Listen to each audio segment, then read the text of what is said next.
നമ്മൾ ആഖിറം വിശ്വസിക്കുന്നവരാണ്. ഈ ഇരിക്കുന്ന ഖൗമ് നമ്മൾ മറ്റൊരു ലോകത്തെ വിശ്വസിക്കുന്നവരാണ്. ബാക്കിയുള്ളവർ ഈ ലോകം കൊണ്ടല്ല തീരൂന്ന് വിശ്വസിക്കുന്നവരാണ്. നമ്മൾ അങ്ങനെയല്ല, തീരുന്നില്ല, തുടങ്ങാൻ പോകുന്നതേ ഉള്ളൂ. നമ്മുടെ കരുനാഗപ്പള്ളി തെക്കപ്പള്ളിയുടെ ഖബർസ്ഥാനിൽ നമ്മുടെ മയ്യത്ത് കൊണ്ടുവച്ച് നമ്മൾ അവിടെ നിന്ന് ഒരു 7 ചുവട്ടടി ഇങ്ങോട്ട് മാറുമ്പോ അവിടെ മുതൽ അവന്റെ റൂഹിനെ മടക്കപ്പെടും. അവിടെ മുതൽ അവന്റെ ജീവിതം തുടങ്ങാൻ പോകുന്നതേ ഉള്ളൂ. അതല്ലാതെ ഈ ദുനിയാവിന് വേണ്ടിയിട്ടല്ല നമ്മൾ ഇവിടെ പിരിക്കുന്നത്, ദുനിയാവിന് വേണ്ടിയിട്ടല്ല നമ്മൾ ഇബാദത്തെടുക്കുന്നത്. ദുനിയാവ് അള്ളാഹു എല്ലാവർക്കും കൊടുക്കും. അദാനിക്ക് കൊടുത്തു, അംബാനിക്ക് കൊടുത്തു, യൂസുഫ് അലിക്ക് കൊടുത്തു, ലോകത്ത് എത്ര വലിയ വലിയ സമ്പന്നന്മാർക്ക് കൊടുത്തു, ഫറോവയ്ക്ക് കൊടുത്തു. മൂസ നബി അലൈഹി സ്വലാത്തു വസ്സലാമിനെ ഇടങ്ങേറാക്കിയ ഫറോവ, മാഷിത്താർ റളിയല്ലാഹു തആല അൻഹ ഇടങ്ങേറാക്കിയ ഫറോവ, സ്വന്തം ഭാര്യയായ ആസിയ റളിയല്ലാഹു തആല അൻഹയെ പരസ്യമായി നടുറോഡിലിട്ട് വിവസ്ത്രയാക്കി വലിയ വലിയ കരിങ്കല്ലുകൾ എടുത്ത് നെഞ്ചിൽ വെച്ച് വിഷസർപ്പങ്ങൾ അവളുടെ ശരീരത്തിലേക്കിട്ട് അവരെ മാരകമായി പീഡിപ്പിച്ച് കുന്തം കൊണ്ട് ഗുഹ്യാവയവങ്ങളിൽ കുത്തിക്കയറ്റി ബഹുമാനപ്പെട്ട ആസിയ റളിയല്ലാഹു തആല അൻഹയെ നിഷ്ഠൂരമായി ഈ ലോകത്ത് നിന്ന് കൊന്ന ആളാണ് ഫറോവ. 400 വർഷം ഈ ലോകത്ത് ജീവിച്ചു. വല്ലാഹി ഒരു മൂക്കുപനി പോലും അയാൾക്ക് വന്നിട്ടില്ല. മൂക്കുപനി പോലും അയാൾക്ക് വന്നിട്ടില്ല. ഒരു തുമ്മൽ വന്നിട്ടില്ല. അദ്ദേഹത്തിന്റെ വീട്ടിലെ ഗ്ലാസ് ഉണ്ടല്ലോ, 400 വർഷമായി അദ്ദേഹം ഉപയോഗിക്കുന്ന കൊട്ടാരത്തിലെ ഗ്ലാസ് ഒരെണ്ണം പോലും താഴെ വീണ് പൊട്ടിയിട്ടില്ല. എന്നാൽ മൂസാ നബി പട്ടിണി കിടന്നു. മൂസാ നബിയുടെ അനുയായികൾ ഇടങ്ങേറായി, അവരുടെ കുടുംബം പ്രശ്നങ്ങളായി, നാട് പ്രശ്നങ്ങളായി, അന്തര ത്യാഗം, പരീക്ഷണങ്ങൾ. നിങ്ങൾക്കാർക്കെങ്കിലും പറയാൻ കഴിയുമോ അല്ലാഹു സുബ്ഹാനഹു വ തആലയ്ക്ക് മൂസാ നബിയോട് ഇഷ്ടമില്ലായിരുന്നു, ഫിർഔനിനോടായിരുന്നു ഇഷ്ടമെന്ന്? ആരെങ്കിലും പറയോ? അബീബേ, പറയോ ആരെങ്കിലും? സംശയമുണ്ട് ചിലപ്പോൾ. കാരണം ഇന്നെല്ലാം ഫിറോവന്മാരല്ലേ.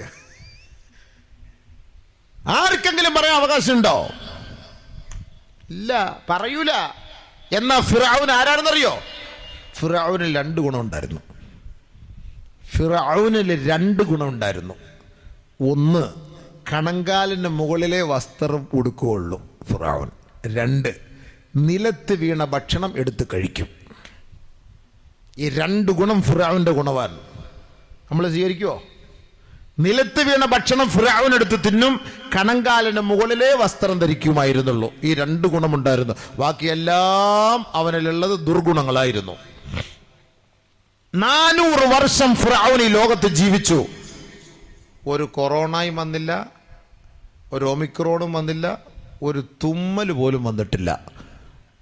നമ്മൾ പറയുമോ സുഹൃത്തെ അള്ളാഹുവിനോട് ഇഷ്ടമുള്ള ഒരു വ്യക്തിയായിരുന്നു എന്ന്?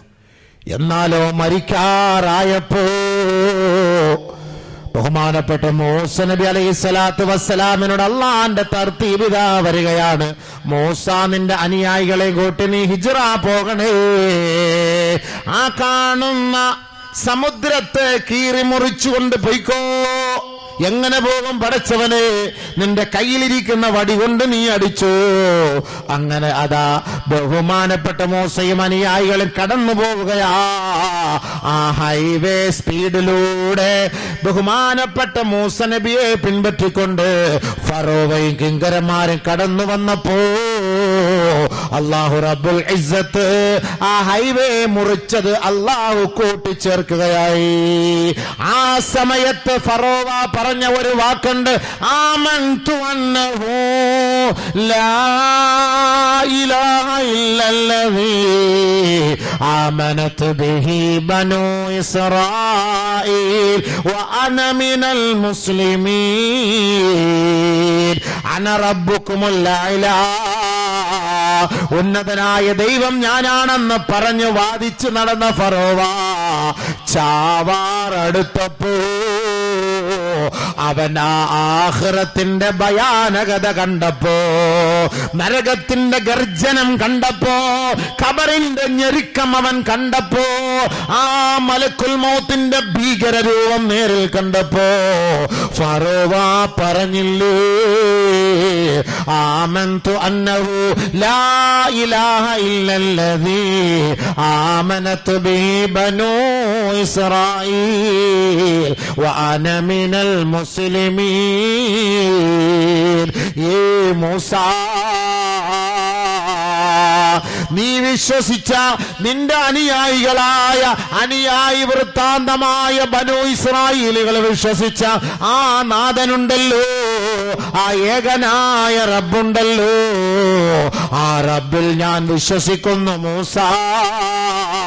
വഅന മിനൽ മുസ്ലിമീൻ, ഞാൻ മുസ്ലിമീങ്ങളിൽ പെട്ടവനാണ് മൂസാ, എന്നെ ഒന്ന് രക്ഷിക്കണേ മൂസാ. അവസാന സമയം വല്ലാഹി റബ്ബുൽ ഇസ്സ, ഈ ദുനിയാവിലെ എല്ലാ അഹങ്കാരികളും പറയുന്നത് മുഴുവൻ ശൈത്താന്മാരും പറയും. ഇത് പറയാതെ ഒരൊറ്റൊരുത്തൻ്റെ റൂഹുള്ള പിടിക്കൂല. ഈ ദുനിയാവിൽ ഞാനാണെല്ലാം, അധികാരമെല്ലാം എൻ്റെ കൈകളിലാണ്, നിന്നെയൊക്കെ അടിച്ചമർത്തി തകർത്തിട്ട് ഞങ്ങളിവിടെ എല്ലാം ഉണ്ടാക്കിയെടുക്കും എന്നൊക്കെ പറയുന്നവൻ അവനൊക്കെ ചാവാറാവുമ്പോൾ സത്യം പരിശുദ്ധമായ ശരീഅത്താണ് എന്നവനെ കൊണ്ടല്ല പറയിപ്പിക്കാതെ ലാ യഖ്റുജു അഹദുകും മിനദ് ദുനിയ ഹത്താ യറാ മഖ്അദഹു മിനൽ ജന്നതി അവന്നാർ. നിന്റെ ഇരിപ്പിടം സ്വർഗ്ഗാണോ നരകാണോ എന്ന് അറിയാതെ ഒരൊറ്റ ഒരുത്തൻ്റെ റൂഹിനെ അല്ലാഹ് ഇവിടുന്ന് പിടിക്കൂല. ഇത് കാണിച്ചു കൊടുക്കും. അങ്ങനെ കാണിച്ചു ഫറോവയെ. ഫറോവ ഞാൻ മുസ്ലിമാണ്, വാന മിനൽ മുസ്ലിമീൻ, വാന മിനൽ മുസ്ലിമീൻ. മൂസ എന്നെ രക്ഷപ്പെടുത്തു, മൂസ എന്നെ രക്ഷപ്പെടുത്ത്. നടന്നോ? കൈഫ യഹ്ദില്ലാഹു ഖൗമാ കഫറൂ ബഅദ ഈമാനിഹിം വശഹിദൂ അന്നർ റസൂല ഹഖ്ഖുൻ വജാഅഹുമുൽ ബയ്യിനാത്ത്. എന്റെ മുസ്ലിം പെണ്ണുങ്ങളെ, ഒരു ചെറിയ സുഖത്തിന് വേണ്ടി ശരീഅത്ത് കളഞ്ഞിട്ട് സ്വന്തം വാപ്പായ ഉമ്മായെ പോലും അവഗണിച്ചിട്ട് പരിശുദ്ധമായ ദീനിനെ അവഗണിച്ചിട്ട് ഒരു ചെറിയ ദുനിയാവിന്റെ സുഖത്തിന് വേണ്ടി നീ ഓടുകയല്ലേ? അല്ലാഹു ചോദിക്കുകയാ, അന്നർ റസൂല ഹഖ്ഖുൻ, അല്ലാഹുവിന്റെ റസൂൽ സത്യമാ, അല്ല സത്യമാ, ആഖിറം യാഥാർത്ഥ്യമാണെന്ന് വിശ്വസിച്ചവളല്ലേ? എന്നിട്ട് ഇസ്ലാമിനെ പണയപ്പെടുത്തിയിട്ട് ശിർക്കിനെ കുഫ്റിനെ വിശ്വസിച്ചവളല്ലേ? അല്ല ചോദിക്കുകയാ, കൈഫ യഹ്ദില്ലാ, ഇവക്കിനി ഞാൻ എങ്ങനെയാണ് ഹിദായത്ത് കൊടുക്കുക? വല്ലാഹു ലാ യഹ്ദിൽ ഖൗമൽ ളാലിമീൻ. ഇവൾ കാണിച്ചത് അഹങ്കാരവും അക്രമവുമാണ് കേട്ടോ.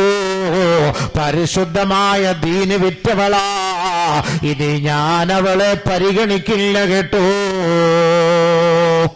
പടച്ചോൻ പറഞ്ഞു കഴിഞ്ഞു. അല്ലാഹ് കാത്തിരക്ഷിക്കട്ടെ.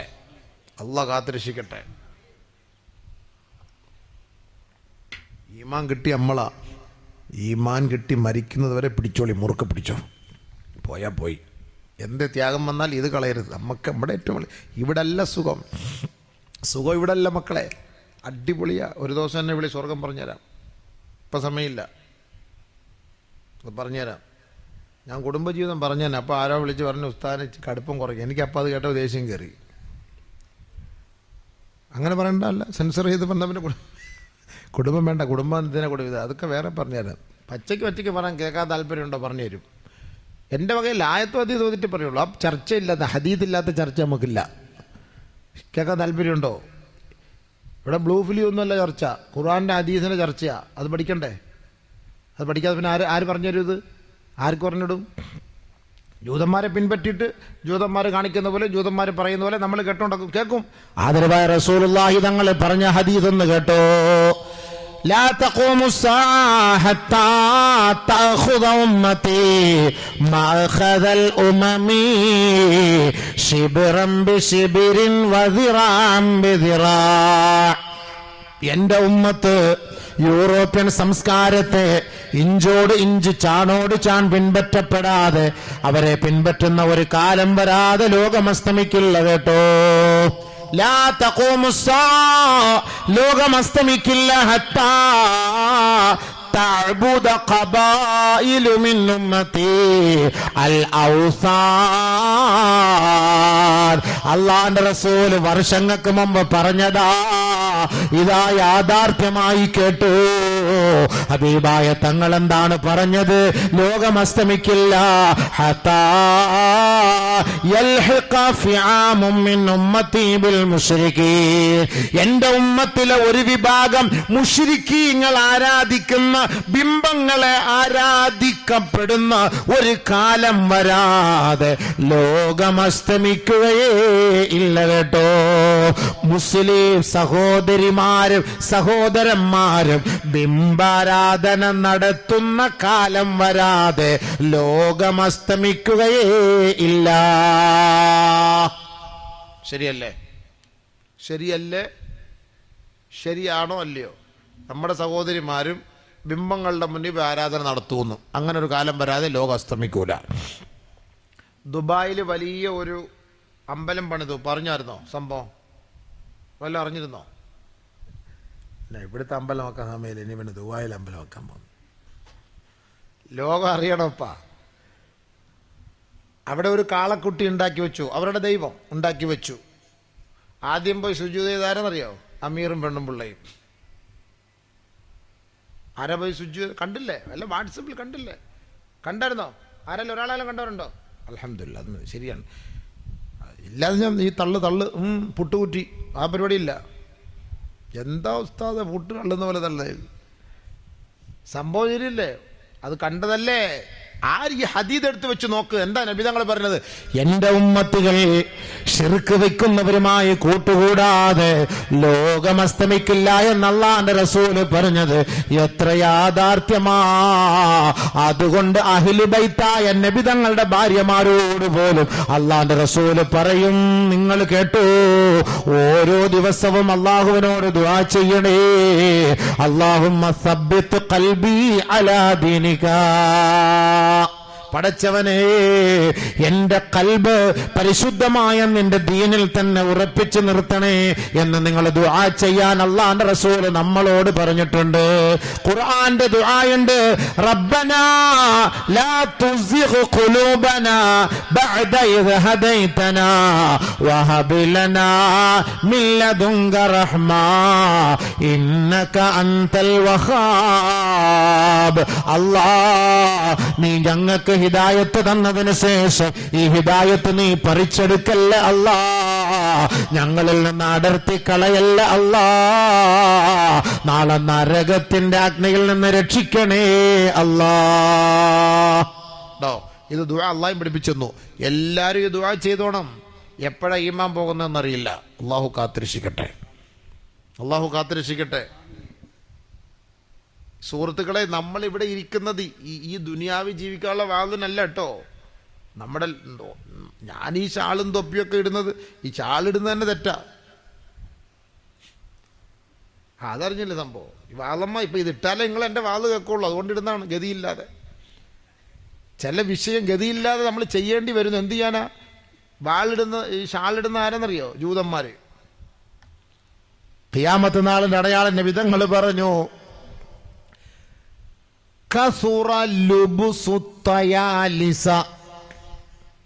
തയാലിസ് എന്ന വസ്ത്രം അധികരിക്കുന്ന ഒരു കാലം വരുമെന്ന്. തയാലിസ് എന്ന വസ്ത്രം അത് അധികരിക്കും, അത് ധരിക്കും എൻ്റെ കൗമ്, എൻ്റെ ഉമ്മത്ത്. അത് ധരിക്കുന്ന ഒരു കാലം വരാതെ ലോകം അസ്തമിക്കൂല. തയാലിസ എന്ത് എന്ന് നമ്മൾ നെറ്റെടുത്ത് നോക്കുമ്പം കാണാം ഇതേപോലെ ഷാളിടല്. അറബികൾ മൊത്തം ഇടുന്നത് എങ്ങനെ? അറബികൾ ഇടുന്ന കൊത്ര അതാ നബി തങ്ങൾ പറഞ്ഞത്. ആ ഷാൾ ഇങ്ങനെ ഇടുന്നത് എടുത്ത് വെച്ച് നോക്കുമ്പോൾ ജൂതന്മാർ ഇങ്ങനെ ഇട്ടിട്ടാണ് അവരുടെ പാരായണം നടത്തുന്നവർ, അവർ പ്രാർത്ഥിക്കുന്നവരുടെ മൊത്തം ജൂതന്മാർ ഇങ്ങനെയാണ് ഷാൾ ഇടുന്നത്. അപ്പം നമ്മൾ ജൂതന്മാരെ പിൻപറ്റിയിട്ടല്ല കേട്ടോ, ജൂതന്മാരെ പിൻപറ്റിയിട്ടല്ല. അള്ളാഹു നമ്മളെ കാത്തുരക്ഷിക്കട്ടെ. പക്ഷെ നബി തങ്ങൾ പറഞ്ഞതെന്താ? എൻ്റെ ഉമ്മത്ത് അവരെ പിൻപറ്റൂന്ന്.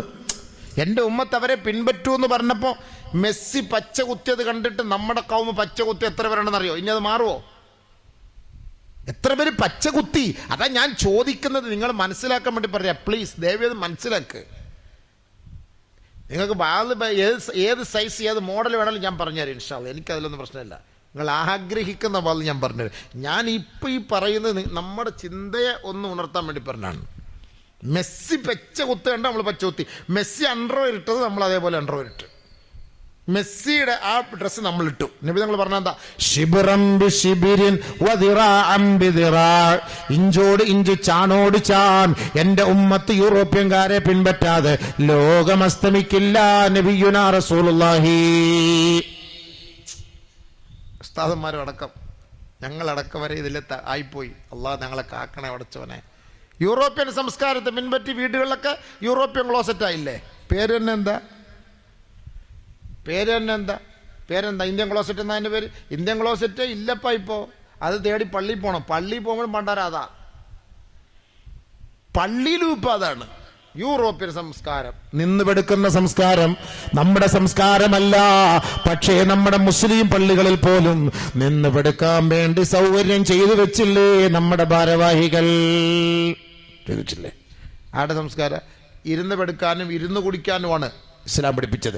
നിന്ന് കഴിക്കരുതേ, നിന്ന് കുടിക്കരുതേ എന്ന് പറയുമ്പോ ഓർക്കണേ, ഇന്ന് കല്യാണ വീടുകളിൽ ബൊഫേ സംസ്കാരത്തിലൂടെ കയ്യിൽ പാത്രം വെച്ചിട്ട് നിന്ന് തിന്നുകയല്ലേ, നടന്ന് തിന്നുകയല്ലേ. ഇത് ജൂത സംസ്കാരമാണ്.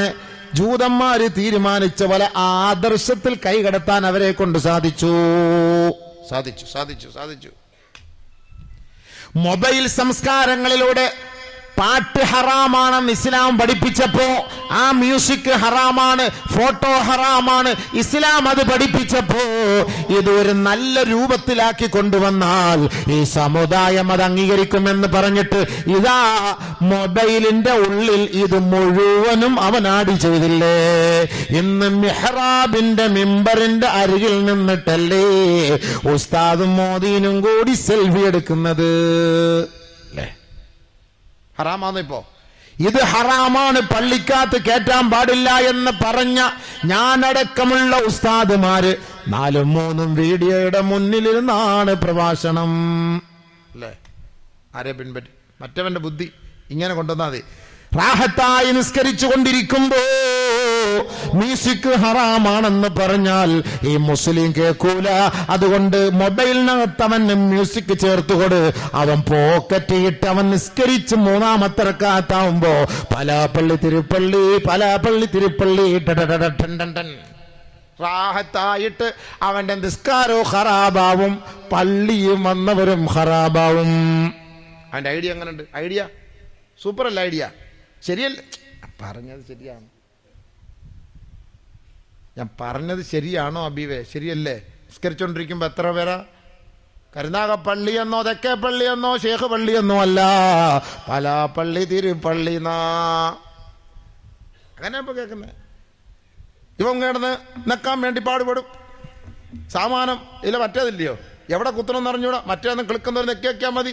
ഇപ്പൊ ഇത് ഇങ്ങനെ തോണ്ടി അങ്ങനെ തോണ്ടി എവിടെ കൊണ്ട് അള്ളാഹു അപ്പുറത്തേക്ക് മൊത്തം പാട്ടും തീർന്നെല്ലാം തീർന്ന് സലാം വീട്ടുന്നതിന് മുമ്പേ ആദ്യം ഇറങ്ങിയിട്ട് പോകും. അല്ലെങ്കിൽ ഇവനെ പൊക്കി നാട്ടുകാർ ഹൗദ് എറിയും. സ്കെച്ച് നോക്കി അവൻ ഇവിടെ നിന്നാ എവിടെ ആള് ഹിജ്റ ആള് ഹിജ്റ പോയി കഴിച്ചിട്ട് അവനെ കിട്ടൂല. സംഭവം ശരിയല്ലേ? ഞാൻ പറഞ്ഞതെന്ന് വെറുതെ അല്ല, ശരിയല്ലേ അബീബേ? പള്ളിയിൽ അങ്ങനല്ലേ? ഈ സാമാനം ഒതുവെടുക്കാൻ മറക്കത്തില്ല, മൂത്രമൊഴിക്കാൻ മറക്കൂല, കൈ കെട്ടാൻ മറക്കില്ല. ഒരു റക്അത്തും തീർന്നു പോയാൽ ഇമാമിനെങ്ങാനും ഒന്ന് മറന്നുപോയാൽ പറയുന്നുണ്ട് സുബ്ഹാനല്ലാഹ് പറയാൻ മറക്കൂല. മൊബൈൽ ഓഫാക്കാൻ ഇവൻ മറക്കുന്നു. ഇതിനൊന്നും അവന് മറക്കൂല. മൊബൈൽ ഓഫാക്കാൻ മറക്കുന്നു. ശരിയല്ലേ? ഒരു കാലഘട്ടം വരും നിന്റെ രഹസ്യങ്ങൾ വിളിച്ചു പറയുന്ന ആയുധവുമായിട്ടാണ് നീ നടക്കുക എന്ന്. അസ്ബത്തു സൗതിഹി വശിറാഖു നഅലിഹി ഫയുഖ്ബിറുഹു ബിമാ അഹ്ദസ. ഹബീബായ തങ്ങൾ പറഞ്ഞില്ലേ, നിന്നോടൊപ്പം ചേർന്നിരിക്കുന്ന നിന്റെ കൈകളിൽ കൊണ്ടു നടക്കുന്ന ഒഴിച്ചുകൂടാൻ പറ്റാത്ത സാധനം, നിന്റെ രഹസ്യം വിളിച്ചു പറയുന്ന ഒരു കാലം വരാതെ ലോകം അസ്തമിക്കുകയില്ല കേട്ടോ. എത്ര കുടുംബത്തെ നശിപ്പിച്ച സാമാനമായത്, എത്ര പെണ്ണിനെ തമ്മിലടിപ്പിച്ച സാമാനമായത്, എത്ര മക്കൾ ഒളിച്ചോടി പോകാൻ കാരണക്കാരനല്ലയോ ഈ ശൈത്താനെ നീ, ഇല്ലയോ? 3 മക്കളുള്ള പെണ്ണ് എൻ്റെ ഭാര്യയെ മറ്റൊരുത്തൻ്റെ കൂടെ കൊണ്ടുപോയത് നീ തന്നെയല്ലേ? എൻ്റെ ഇക്കായ അവളിൽ നിന്ന് അടിച്ചു മാറ്റിച്ചത് നീ തന്നെയല്ലേ? എന്താ അല്ലേ? എന്താ ചിരിക്കുന്ന സംഭവം അല്ലേപ്പാ, അല്ലേ? ആ, എന്തെല്ലാം പിത്തിനാട ഉറവിടോ. അഊദു ബികലിമാത്തില്ലാഹി താമ്മാത്തി മിൻ ശർറിൽ ജവ്വാൽ. എന്തെല്ലാം വിത്തിനകളാ പടച്ചവനെ ഈ സാമാനത്തിനിടെ. ഈ 3 വർഷം കൊണ്ട് ഓൺലൈനാക്കി ജൂതന്മാരുടെ കളി എങ്ങനെയുണ്ട്? കൊച്ചു കുഞ്ഞ് 10 വയസ്സായ കുഞ്ഞ്, സുബ്ഹാനല്ലാഹ്, ഈ കഴിഞ്ഞ വർഷം ഒരു 4-5 മാസത്തിന് മുമ്പ് കണ്ണൂര് വെച്ച് 10 വയസ്സായ ഒരു മോള്, പടച്ചവനെ വാത്സല്യത്തിന്റെ സമയം കഴിഞ്ഞിട്ടില്ല, 10 വയസ്സായ മോള് 16 കാരനുമൊത്ത് ഒളിച്ചോടി കണ്ണൂരിൽ ഒരു തിയേറ്ററിൽ പോയി ഒരുമിച്ചിരുന്ന് സിനിമ കണ്ടപ്പോ മൊബൈൽ ലൊക്കേഷൻ നോക്കിയിട്ട് പോലീസ് വന്നവരെ പിടിച്ചപ്പോ 10 വയസ്സായ മോള് ചേട്ടനെ കെട്ടിപ്പിടിച്ചിട്ട് പറഞ്ഞു, എനിക്ക് ഈ ചേട്ടൻ മതി.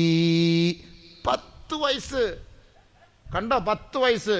കാരണം ഈ പുന്നാര ഷെയ്ഖുന ജവാലാണ് കേട്ടോ, അല്ലേ? 10 വയസ്സായ മോള്. ഈ അടുത്ത സമയത്ത് ഞാനൊരു കൗൺസിലറെ കണ്ടു, കാസർഗോഡുള്ള കൗൺസിലർ ബഷീർ എടാട്ടിൽ എന്നാണ് അയാളുടെ പേര്. കാരണം ഞാൻ ഇനി തള്ളുകയാണെന്ന് നിങ്ങൾ അറിയാതിരിക്കാൻ ആ പേര് പറഞ്ഞ, അല്ലെങ്കിൽ പിന്നെ നിങ്ങൾ പറയും പുട്ടൂറ്റിയാന്ന്. ഇപ്പൊ ഒന്നും പറയാൻ പറ്റൂല അബീബെ. പയ്യന്നൂരുള്ള ഒരു കൗൺസിലറാണ് ബഷീർ എടാട്ടിൽ. അദ്ദേഹം ദുബായിൽ പോകുന്നു. എന്നോട് പറഞ്ഞു എന്താ സംഭവം. ഞാൻ ചോദിച്ചു എന്താ 3 വയസ്സായ ഒരു കുട്ടി സെക്സിന് അടിമയാ. നിങ്ങൾ വിശ്വസിക്കോ? 3 വയസ്സായ ഒരു കുട്ടി വാപ്പ മൊബൈൽ എടുത്ത് കളിച്ചുകൊണ്ടിരിക്കുന്നത് കണ്ട് മെല്ലെ എടുത്തിട്ട് ഈ കുട്ടി ഇതുമായി ബന്ധപ്പെട്ടുകൊണ്ട് മാനസിക വിഭ്രാന്തിയിലായി അവളെ ഒന്ന് കൗൺസിൽ ചെയ്ത് മാറ്റാൻ വേണ്ടി പോവുകയും വരികയും ചെയ്യാണ്. 3 വയസ്സ്. നിങ്ങൾ വിശ്വസിക്കോ? ഫോൺ നമ്പർ ആരും വിളിച്ചു ചോദിര്. അയാൾ പറഞ്ഞതാ. അയാൾ പറഞ്ഞ സത്യമാണോ കള്ളാന്ന് എനിക്കറിയില്ല. അദ്ദേഹം പറഞ്ഞ വാക്കാം. ലൈവാണല്ലോ, അയാളും കേൾക്കുന്നുണ്ട് വാത്. ഞാൻ വെറുതെ പറയല്ല അബീവേ, നബി തങ്ങൾ പറഞ്ഞതാണ്, ഇത് ഒരു ദിവസം നിന്റെ രഹസ്യം പുറത്തു കൊണ്ടുവരുന്ന ഒരു കാലം വരാതെ ലോകമസ്തമിക്കില്ല കേട്ടോ. അല്ലേ? എത്ര രഹസ്യമായത്. രഹസ്യമായിട്ട് ഇത് ഓണാക്കി വെച്ചിട്ട് നമ്മളങ്ങ് പോകും. തിരിച്ചു വരുമ്പോൾ എടുത്ത് നോക്കിയാറ്. അവിടെ വീട്ടിൽ ക്യാമറ ഫിറ്റ് ചെയ്തിട്ട് നമ്മൾ ഇവിടെ ഇരുന്ന് ഇങ്ങനെ നോക്കും. ഇവിടോ ദുബായിലിരുന്ന് നോക്കും. ഇവളുടെ വീട്ടിൽ ആരും മതിൽ ചാടുന്നു, എവിടെ വരുന്നു, എവിടെ പോകുന്നു, മുഴുവൻ ദുബായിലിരുന്ന് ഇപ്പോൾ കാണാം. അതുവരെ അള്ളാഹു താല ദുനിയാവിൽ കൊണ്ടുവന്നു ഈ സാധനം. അങ്ങനെ ഒരു സാധനം, നമ്മുടെ രഹസ്യങ്ങൾ പുറത്തു പറയുന്ന ഒരു സാധനം ഈ ലോകത്ത് വരാതെ ഖിയാമത്ത് നാൾ സംഭവിക്കില്ല. എബ്രഹാം ഗ്രഹാം ബിൽ എന്ന് പറയുന്ന ഒരു വ്യക്തിയെ ഇത് കണ്ടുപിടിച്ചത്. പാപം ചങ്ങാതി. ആ ചങ്ങാതി ഇത് കണ്ടുപിടിച്ചത് എന്തിനാ? തൻ്റെ ഭാര്യയോട് സംസാരിക്കാനാണ്. ഭാര്യ പൊട്ടിയായിരുന്നു, സംസാരിക്കാൻ പറ്റിയില്ല. അമ്മയോട് സംസാരിക്കണമെന്നുണ്ടായിരുന്നു, അമ്മ സംസാരിക്കാൻ കഴിയാത്തവരായിരുന്നു. ഇത് കണ്ടുപിടിച്ച വ്യക്തിക്ക് ഈ 2 പേർക്കോടും സംസാരിക്കാൻ പറ്റിയില്ല. പിന്നെ നമുക്കാണ് ഇത് കൊണ്ട് ഗുണമുണ്ടായത്. അതുകൊണ്ട് വല്ലാത്ത സംസാരമാണ് ഇത് സംസാരിച്ചത്. മണിക്കൂറുകളോളം ഇത് സംസാരിച്ച് ഭാര്യയ്ക്ക് നമ്മൾ അത്യാവശ്യം വിളിക്കാൻ നിന്ന ഒരു രക്ഷയില്ല മോനെ. ഇതിൻ്റെ IC അടിച്ചു പോകാതെ അവള് താഴെ വയ്ക്കുമല്ലോ സാധനം. എപ്പോൾ നോക്കിയാൽ ഇതിങ്ങനെ വെച്ചിരിക്കുകയാണ്. എന്തെല്ലാം രോഗങ്ങളായി, എന്തെല്ലാം പ്രശ്നങ്ങളായി. 4 മൊബൈൽ നമ്മുടെ വീട്ടിലുണ്ട്. ആവശ്യത്തിന് വിളിച്ചാൽ ഒരു മൊബൈൽ കിട്ടുമോ? ഒരാവശ്യത്തിന് നിങ്ങൾ നിങ്ങളുടെ ഭാര്യയെ ഒന്ന് വിളിച്ചോക്കെ കിട്ടൂല സംഭവം. 4 എണ്ണം കാണും. അത് വെച്ചിട്ട് പറയും ഞാൻ അവിടെ തുണി കഴുകാൻ അവിടെ പോയി, ഞാൻ അവിടെ പോയി, ഞാൻ അപ്പുറത്തെ വീട്ടിൽ പോയി, അവിടെ എന്തൊരു സൗണ്ട് കേട്ട്. ഈ മൊബൈൽ എന്ന് പറഞ്ഞ സാധനം എന്താ? മൊബൈലിൻ്റെ അർത്ഥം എന്താ? മൊബൈൽ മോർച്ചറി എന്ന് പറഞ്ഞാൽ എന്താ? എങ്ങോട്ട് വേണമെങ്കിലും പൊക്കിക്കൊണ്ട് പോകാന്നുള്ളതാണ്. മൊബൈൽ ലാബ് എന്ന് പറഞ്ഞാൽ എന്താ? നിങ്ങളുടെ വീട്ടിലോട്ട് വന്ന് നിങ്ങളുടെ രക്തം എടുത്ത് പരിശോധിക്കുന്നതാണ്. മൊബൈൽ എന്ന് പറഞ്ഞാൽ, മൊബൈൽ വർക്ക്ഷോപ്പ് എന്ന് പറഞ്ഞാൽ എന്താ? അങ്ങോട്ട് വന്ന് വണ്ടി പണിഞ്ഞു തരും. ഈ മൊബൈൽ എന്ന് പറഞ്ഞാൽ ഇങ്ങനെ അങ്ങോട്ടും ഇങ്ങോട്ടും കൊണ്ടുപോകുന്ന സാധനമാണ്. അല്ല ഇവിടെ വെച്ചിടുന്ന അവിടെ കഴുകാൻ പോലല്ല. കഴുകുമ്പോൾ അവിടെ കൊണ്ടൊരു സഞ്ചി ഉണ്ടാക്കി ആ സഞ്ചിക്കകത്ത് തൂക്കിയിടണം. ഇക്ക വരുമ്പോൾ ലൈവായി കാണിച്ചു കൊടുക്കണം. കണ്ടാ നിങ്ങളുടെ ഇത് കഴിക്കൊണ്ടിരിക്കുക കണ്ടാ കാണിച്ചു കൊടുക്കണം. ഇതിനാണ് ഇസ്ലാം എന്ന് പറയുന്നത്, ഇതിനാണ് ഈ മൊബൈൽ എന്ന് പറയുന്നത്. സംഭവം മനസ്സിലായ? ഇതിനെക്കുറിച്ച് നബി തങ്ങൾ പറഞ്ഞു കഴിഞ്ഞു. ജൂതന്മാരെ കളിയാ. ഇപ്പൊ നമ്മുടെ വീട്ടിനകത്തെത്തി ഫോട്ടോ ആയി ആരുടെ ഫോട്ടോ എടുക്കുന്നു. ഇപ്പൊ ഉസ്താദന്മാർക്ക് പറയാൻ പറ്റുമോ ഇത് ഹറാമാന്ന്? പറയാൻ പറ്റൂല. അങ്ങനെ ദീൻ അങ്ങനെ എത്തി, ദീനാവസ്ഥയിലേക്ക് എത്തി. പള്ളിക്കകത്തിപ്പോ ക്യാമറ കൊണ്ടുവന്ന് ഫോട്ടോ എടുക്കുന്ന അവസ്ഥയിലേക്ക് എത്തി. പണ്ട് പള്ളി കമ്മിറ്റിക്കാർ അടിയിൽ എഴുതി വെക്കും, ഇവിടെ ഫോട്ടോ വീഡിയോ ഒന്നും പാടില്ല എന്ന് എഴുതി വെക്കും. അപ്പം അത് വെട്ടിക്കളഞ്ഞ് അതിൻ്റെ മോളിൽ വേറെ സ്റ്റിക്കർ ഒട്ടിച്ച് എന്തെങ്കിലും സഹകരണങ്ങൾ നൽകി ഞങ്ങളുടെ ജമാഅത്തിനെ സഹായിക്കണം, ഒരു സ്റ്റിക്കർ. മെല്ലെ സ്റ്റിക്കർ പരിശോധിച്ച് നോക്കിയാൽ വീഡിയോ ക്യാമറ പള്ളിക്കകത്ത് നിരോധിച്ചിരിക്കുന്നു. പരിശോധിച്ച് നോക്കിണ്ടാ, സ്റ്റിക്കറിന്ന് പൊട്ടിച്ച് നോക്ക് നിങ്ങൾ. ആ അവസ്ഥയിലേക്ക് എത്തി. അള്ളാഹു കാത്തിരക്ഷിക്കട്ടെ. ദുനിയാവ് അങ്ങനെയാണ് സുഹൃത്തുക്കൾ. ഒരുപാട് പറയാനുണ്ട്. എന്തായാലും നമ്മുടെ മക്കൾ അൽ ഫലാഹ് അത് വിജയിപ്പിക്കട്ടെ. അള്ളാഹു താല നമ്മുടെ ഈ പരിപാടി വിജയിപ്പിക്കട്ടെ. അവർ വളരെ ത്യാഗം സഹിച്ച് കഷ്ടപ്പെട്ട് ഇത്രയും വലിയൊരു സംവിധാനമൊക്കെ ഒരുക്കി. മുസ്ലിം ഭൂരിപക്ഷ നാടാണല്ലോ, വരുന്നതല്ലോ, ആളെല്ലാം കൂടുമല്ലോ എന്നൊക്കെ കരുതിയിട്ട് ലോകത്തില്ലാത്ത കസേര മൊത്തം ഇവിടെ കൊണ്ടുവന്ന് അവന്മാർ ഫിറ്റ് ചെയ്ത്, എന്തായാലും അതുകൊണ്ട് അവർക്ക് ജിന്നുകൾക്ക് ഇരിക്കാനുള്ള സൗകര്യം കിട്ടി. അപ്പോൾ എല്ലാം കൊണ്ടുവന്ന് വെച്ച് അൽഹംദുലില്ലാഹ് ഇത്രയും ഒരു ത്യാഗം സഹിച്ചു. എന്തായാലും വന്നവർ ഇത്രയും പേര് ഞങ്ങൾ ഇരുന്ന് തന്നെ വലിയ അത്ഭുതം. അള്ളാഹു നമുക്കെല്ലാം അള്ളാഹു അർഷിൻ്റെ തണൽ നൽകി അള്ളാഹു അനുഗ്രഹിക്കട്ടെ. അൽഹംദുലില്ലാഹ് നമ്മുടെ സഹോദരങ്ങൾ പാവപ്പെട്ട പെൺകുട്ടികളെ വിവാഹം കഴിപ്പിച്ചയക്കുന്ന ഒരു മഹനീയമായ ഒരു മജ്ലിസാണിത്. നമ്മൾ അല്ലാഹു തആല, ഞാനിപ്പോൾ ഈ പറഞ്ഞത് നമ്മൾ ദുനിയാവിന് വേണ്ടിയല്ല, ഈ ചോദിക്കുന്നതും ആഖിറത്തിന് വേണ്ടിയിട്ടാണ്. നിങ്ങൾ എന്തെങ്കിലും കൊടുക്കുന്ന ഒരു ചെറിയ തുക അത് ഒരിക്കലും ഇവർ ഇതിൻ്റെ ആവശ്യത്തിന് വേണ്ടി ഉപയോഗിക്കൂടെ? അത് ആ പാവപ്പെട്ട പെണ്ണുങ്ങൾക്ക് വേണ്ടിയിട്ടായിരിക്കും. ഒരു പാവപ്പെട്ടവരെ കെട്ടിച്ചു കൊടുക്കുക. ഇന്ന് ഒരുപാട് വിധവകളുടെ ആധിക്യമാണ്. ഈ വിധവകളെ കല്യാണം കഴിപ്പിക്കുന്ന സിസ്റ്റം കൂടെ തുടങ്ങണം. ചെറുപ്പക്കാരി പെണ്ണുങ്ങളൊക്കെ വിധവകളായി. ആരാണ് അവരുടെ ഉത്തരവാദിത്തം ഏറ്റെടുക്കാൻ? ആരുമില്ല. തെറ്റുകളിലേക്ക് പോകാതിരിക്കാൻ നമ്മൾ പരിശ്രമിക്കണം, അതിനുവേണ്ടി നമ്മൾ പണിയെടുക്കണം. അപ്പോൾ അതുകൊണ്ട് അവരെ മറ്റൊരു ജീവിതത്തിലെ, വൈവാഹിക ജീവിതത്തിലേക്ക് അവർക്ക് കാലെടുത്ത് വെച്ച് കൊടുക്കാനുള്ളൊരു സംവിധാനം, ജീവിക്കാനുള്ളൊരു വഴി നമ്മൾ കണ്ടെത്തണം. അതിന് നമ്മൾ പരിശ്രമിക്കണം. അതുകൊണ്ട് ബഹുമാനമുള്ള സഹോദരങ്ങളെ, നല്ലവരായ നിങ്ങൾ, സഹോദരങ്ങളടക്കം നല്ലവരായ നിങ്ങൾ, നമ്മുടെ ജീവിതത്തിൽ നമ്മൾ ഈ കൊടുക്കുന്നത് കൊണ്ടാണ് നമ്മുടെ ജീവിതത്തിൽ അള്ളാഹ് ഖൈർ പിടിച്ചു നിർത്തുന്നത്, അള്ളാഹ് നിലനിർത്തുന്നത്. എൻ്റെ ജമാഅത്തിൽ കഴിഞ്ഞ ദിവസം ഒരു ചങ്ങാതി മരണപ്പെട്ടു. 25 വയസ്സ്, ദുബായിൽ കിടന്ന് മരിച്ചു. ഈ മാസം 25-ാം തീയതി കല്യാണം ഫിക്സ് ചെയ്തതാണ്. രാത്രി എല്ലാവരുമായിട്ട് ചിരിച്ച് കളിച്ച് സന്തോഷത്തോടു കൂടി ഇരുന്നു. രാത്രി കിടന്നു, നേരം വെളുത്തും മരിച്ചു കിടക്കുന്നു. അള്ളാഹു പുറത്തു കൊടുക്കട്ടെ. എന്താ അവസ്ഥ ദുനിയാവിൽ? കഴിഞ്ഞ മാസം ഒരു കല്യാണം നടന്നു. സംസാരിക്കാത്തവരാ, പൊട്ടനും ഈ മൂകകള് ബദിരകള് അവരുടെ കല്യാണമാണ്. അപ്പം ആണും പെണ്ണും ഒരുമിച്ച് അങ്ങനെ ആ രീതിയിലാണല്ലോ. അപ്പം അങ്ങനെ പോരുവഴി എന്ന് പറഞ്ഞ സ്ഥലത്ത് കൊണ്ടുവന്ന് കല്യാണം നടത്തി. പോരുവഴിയിലാണ് ആ ചെറുക്കൻ്റെ വീട്. രാവിലെ ആയപ്പോൾ എഴുന്നേൽക്കുന്നില്ല. ആദ്യ രാത്രിയാണ്. രാവിലെ ആകുമ്പോൾ എഴുന്നേൽക്കുന്നില്ല. പോരുവഴി തന്നെ തൊട്ടടുത്താണല്ലോ, പറഞ്ഞ പോലെ ഞാൻ മലപ്പുറത്ത് നിന്ന് സംസാരിക്കുന്ന പോലെ ആയിപ്പോയി. പോരുവഴിയിൽ അപ്പോൾ ചോദിച്ചാൽ മതി, ഹനഫി പള്ളിയെടുത്ത് പുട്ടുകുറ്റിയാന്ന് കരുതണ്ട. അതായി കറക്റ്റ് സ്ഥലം പറയുന്നത്. രാവിലെ വിളിക്കുന്നു, ഭാര്യ എഴുന്നേൽക്കുന്നില്ല. ആദ്യ രാത്രി ഇന്നാലില്ലാഹി വ ഇന്നാ ഇലൈഹി റാജിഊൻ.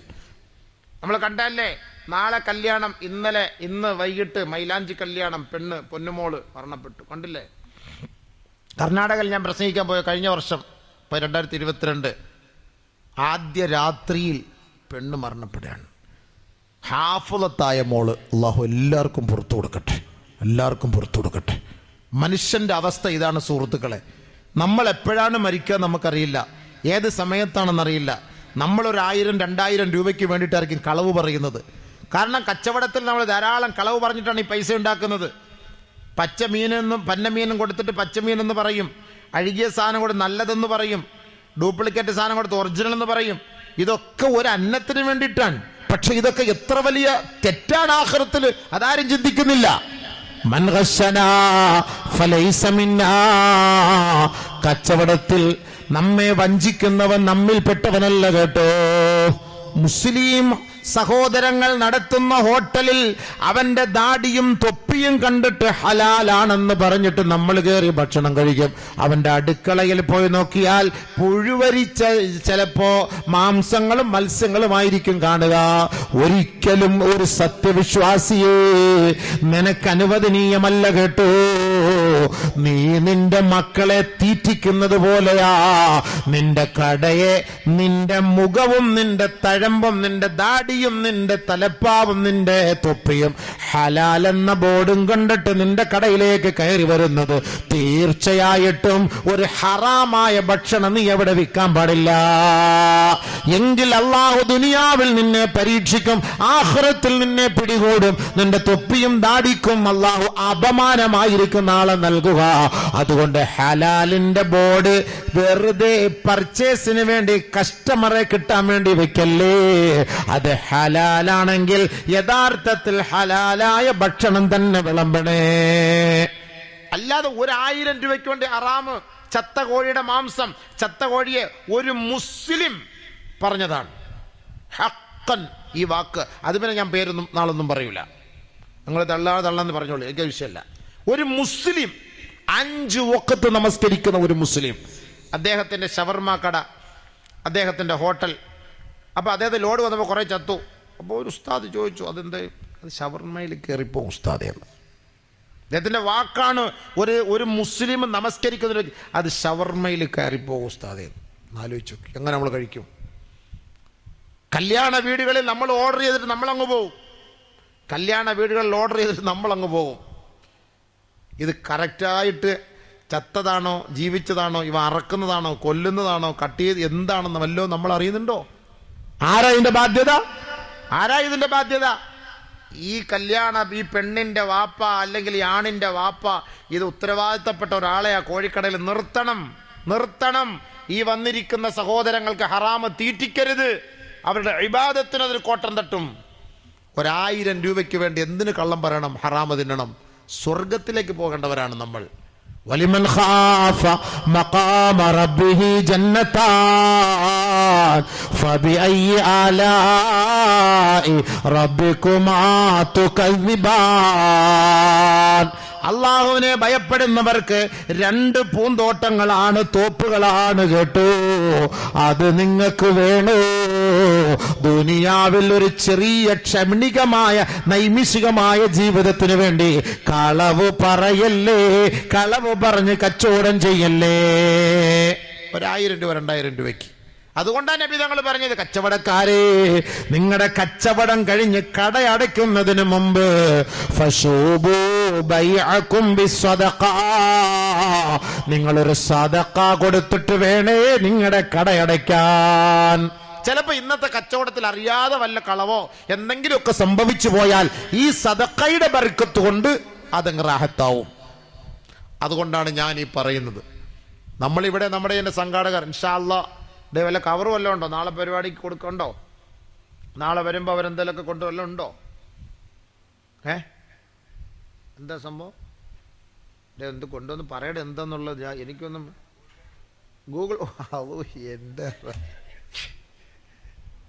ഞാനിപ്പോൾ ഹദീസ് കണ്ടുപിടിക്കണമല്ലോ അടച്ചോനെ.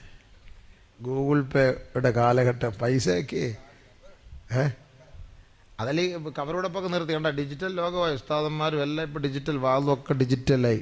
ഗൂഗിൾ പേയുടെ കാലഘട്ടം, എല്ലാവരും ഗൂഗിൾ പേ ചെയ്യണം. അപ്പോൾ കവർ കൊണ്ടുള്ള പരിപാടിയൊന്നുമില്ല അല്ലേ? പണ്ടൊക്കെ കവർ, അതിനകത്ത് കുറച്ച് അരിയിട്ട് ഒക്കെ കൊണ്ടുവരുന്ന ഒരു പണ്ടത്തെ ഒരു കാലം, ആ വാത് ഇതൊക്കെ ഉണ്ടായിരുന്നു. ഈ ഗൂഗിൾ പേ എന്ന് പറഞ്ഞാൽ ഇതിലേക്ക് വേണ്ടി ചെയ്യണമെന്നോ? ഇതിനകത്തേക്ക് എങ്ങനെ അവർ പൈസ അയച്ചു തരും അല്ലേ? ഇത് 98 ഇതാന്നോ? റമീസ് ചക്കാലയിൽ ആ നമ്പർ. സഹോദരിമാരെ ഒന്ന് ഒരു 2000 രൂപ നിയത്ത് ചെയ്ത് എല്ലാവരും ഒന്ന് അയക്കണേ ഇൻഷാ അല്ലാഹ്. ഒന്ന് ഇൻഷാ അല്ലാഹ് പറ, ഒന്ന് ഇൻഷാ അല്ലാഹ് പറ. ഞാൻ കൂടുതലൊന്നും ചോദിക്കുന്നില്ല. ഒരു 100 പേര് ഒരു 2000 രൂപ, ഒരു 2 ലക്ഷം രൂപ ആവും ഇല്ലേ ഉസ്താദേ? ഒരു 2 ലക്ഷം രൂപ ഈ പാവപ്പെട്ട മക്കൾ, നല്ലവരായ മക്കൾ, അൽഹംദുലില്ലാ സാധുക്കളായ പെൺകുട്ടികളെ അവർ കല്യാണം കഴിപ്പിക്കുന്നു. അതിനുവേണ്ടി നിങ്ങളുടെ നിസ്സീമമായ സഹകരണം ഈ പരിശുദ്ധമായ രാവിൽ അൽഹംദുലില്ലാ ഇത് ഇവരുടെ കയ്യിൽ കൊടുക്കുമെന്നോ? ഒരുപാടുണ്ടോ? അടിച്ചിട്ടുണ്ടോ? അത് കൊടുത്താൽ മതി അവർ അല്ലേ? എന്നാൽ കൊടുക്കാത് അവരതിനകത്തിട്ടുള്ളൂ. പറഞ്ഞാൽ മതിയോ? ഇങ്ങനെ പറയുന്നവർക്ക് ഇത് കൊടുക്കും. അങ്ങനെയാണ് സിസ്റ്റം. അതൊക്കെ പറയണ്ടേ, അതൊക്കെ അവർ ചെയ്യും. അപ്പോൾ ഈ നമ്പർ ഞാൻ ഒന്ന് പറഞ്ഞുതരാം, അത് നോട്ട് ചെയ്തോളി. ആദ്യം ഒന്ന് നോട്ട് ചെയ്തോളി. ബിസ്മില്ലാ. 9847 110956. ഇവിടെ ഓൺലൈനിലൂടെ കാണുന്നവർ പാവപ്പെട്ട മക്കളെ, പെൺകുട്ടികളെ വിവാഹം കഴിപ്പിക്കുന്നതിന് വേണ്ടിയിട്ടാണ്. ഇതിൽ നിന്ന് 1 രൂപ പോലും ഇതിൻ്റെ ആവശ്യങ്ങൾക്ക് വേണ്ടി അവരെടുക്കുകയില്ല. 7 വർഷമായി ചെയ്തുകൊണ്ടിരിക്കുന്ന ഈ അൽഫലാഹ് എന്ന് പറയുന്ന യുവജന ഫെഡറേഷൻ ആ പാവപ്പെട്ട കുട്ടികൾ സംഘാടകരാണ്. അതുകൊണ്ട് നിങ്ങൾക്ക് എവിടെ നിന്ന്, വിദേശത്ത് നിന്നോ, ആ സൗകര്യത്തിനാണ് ഇവരിങ്ങനെ ചെയ്തത്. ഇത് അമാനത്തായി അവരതിൻ്റെ അർഹതപ്പെട്ടവരെ അത് ഏൽപ്പിക്കും ഇൻഷാ അള്ളാ. അതുകൊണ്ട് ഈ നമ്പർ ഒന്നും കൂടെ 9847110956. ഇൻഷാ അള്ളാ ഈ സദസ്സിൽ നിന്ന് പറയാൻ ഒന്ന് കൈവക്ക്. ബിസ്മിയും പറഞ്ഞ് ആരെങ്കിലും ഒരാൾ അൽഹംദുലില്ലാ അവരപ്പോൾ അതങ്ങ് തരും. ആരെങ്കിലും പറഞ്ഞ മോനെ ഒന്ന് പറഞ്ഞ ഒരു ദുആരക്കാം, അവർക്ക് നല്ലൊരു രാവ. ഈ ഇരിക്കുന്നവർ അതം കൊടുത്താൽ മതി. ആ സമ്മതിച്ചവർക്ക് അതം കൊടുത്താൽ മതി ഇൻഷാ അള്ളാ. അയക്കാമെന്ന് പറഞ്ഞവർ എത്ര പേരാ? ഒന്ന് നോട്ട് ചെയ്യ്. അബീവേ തൊപ്പി ഒന്ന് നോട്ട് ചെയ്യ്. നീ കൊടുത്ത് ആരുടെയൊക്കെയാണ് കൊടുത്തതെന്ന് തരുമെങ്കിൽ ഒന്ന് നോട്ട് ചെയ്യ്. ഒരു പേരൊന്ന് എഴുതി ഞാൻ ഒരു ദുആരക്കാം. ബിസ്മിയും പറഞ്ഞ് റാഹത്തായിട്ട് ഒന്ന് കൈവക്ക്. നമ്മുടെ സഹോദരിമാരെ, ഇൻഷാ അള്ളാ നമ്മുടെ മക്കൾ നന്നാവണം. പടച്ചവനെ, ഞങ്ങൾ ഈ കൊടുക്കുന്ന ദുനിയാവിന് വേണ്ടിയിട്ടല്ല, ആഖിറത്തിന് വേണ്ടി നമ്മൾ ചെയ്യുമ്പോൾ ദുനിയാവും അല്ലാഹ് തരും. അവിടെയാണ് വിഷയം കേട്ടോ. നിങ്ങൾ നിസ്കരിക്കുന്നു ആഖിറത്തിന് വേണ്ടിയിട്ടാണ്, അതിലൂടെ അല്ലാഹു തആല ദുനിയാവ് നമുക്ക് തരും.